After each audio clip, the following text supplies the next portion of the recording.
A number of tax rate compromises are on the table.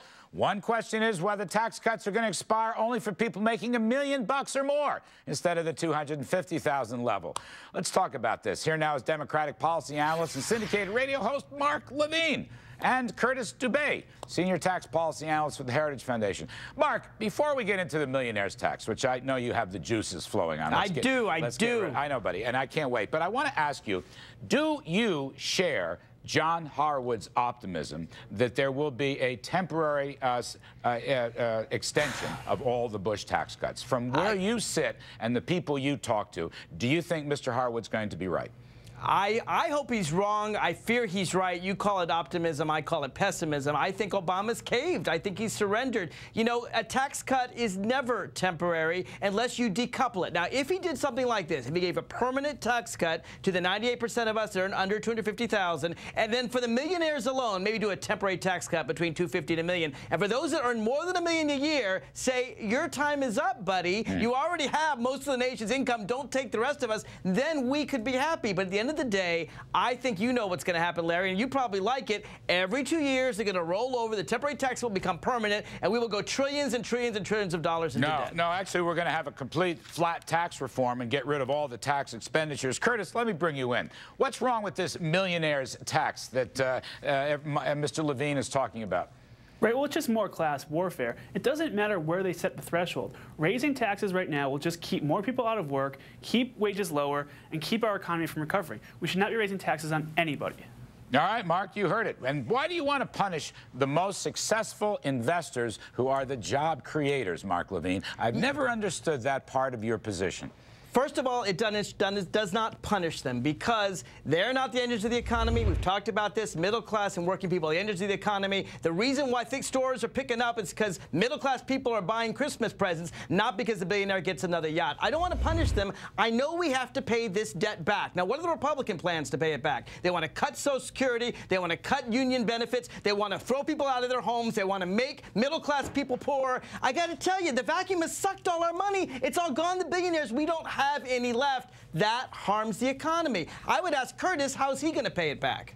All right, Curtis, how will you pay it back?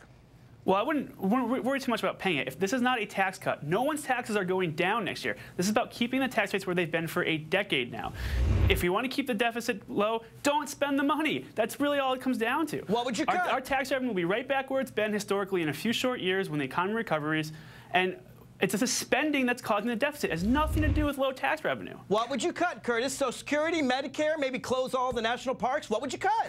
Give me details. I'm ready for this. I knew you were going to say that. I came prepared. All right, what are you going to cut? First of all, the Heritage Foundation put together a plan that cuts $343 billion in spending. Now, that's only short term. That's the bridge to the entitlement cuts. We need to get entitlements under control. We need to reform Social Security, Medicare, and Medicaid. And there are plans out there to do that.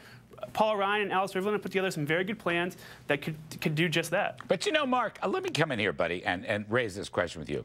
If you're talking about millionaires, those likeliest to save and invest in the economy, they really are the job creators. I would argue that a lower tax rate, they're at 35%.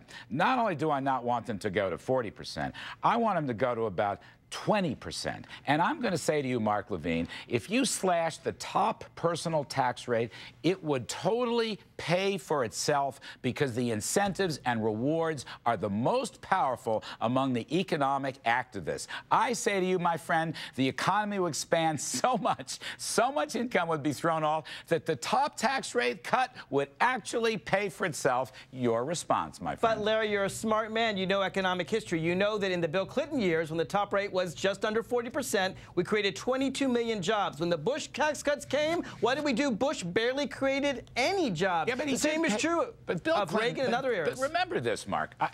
I know Clinton raised the top rate. He didn't get much revenue out of that. The economy was slower.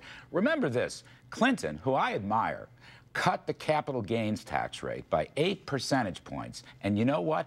It totally paid for itself by about threefold and led to a budget surplus. But Larry, listen to what Curtis is saying. He's saying take from people's Social Security money, all the money that poor middle-class people put in payroll taxes, take that hard-earned money from people's pensions and give it all to billionaires. And I don't think this class warfare, and that is what it is, taking people's hard-working dough and giving it to billionaires, I don't see how that helps the economy when the billionaires are sitting on more cash, hoarding more cash than they have in 50 years. Curtis, I'm going to give you the last word, lightning fast.